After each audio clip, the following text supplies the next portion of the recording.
Mine বিস্ফোরণে হারিয়েছেন পা। স্থানীয়রা কাঁধে করে হাসপাতালে নিচ্ছেন মৎস্য খামারি হানিফকে। টেকনাফের হোয়াইকংয়ের লম্বাবিল এলাকা।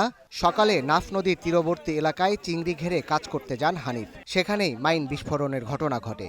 এতে বিচ্ছিন্ন হয়ে যায় তার বাঁ পা। পাঠানো হয় চট্টগ্রাম মেডিকেল কলেজ হাসপাতালে।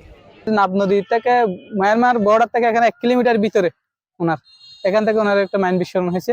এটা ওনার একটা পা সম্পূর্ণ বিচ্ছিন্ন হয়ে গেছে। কালকে যেগুলা আরকান আর্মি আইছিল এরা মাইন বসাই আমাদের অভ্যন্তরে মাইন বসাই কালকে এরা চলে গেছে। এর আগে রোববার মিয়ানমারের সশস্ত্র বিদ্রোহী গোষ্ঠীর সদস্যদের ছোড়া গুলিতে শিশু আহত হয়। তার অবস্থাও গুরুতর। এসব ঘটনায় আতঙ্কিত সীমান্তবর্তী এলাকার বাসিন্দারা। মাইন বিস্তৃত ফুরে এর পা নাকি কেটে গেছে, এই আমরা চোখে দেখলাম।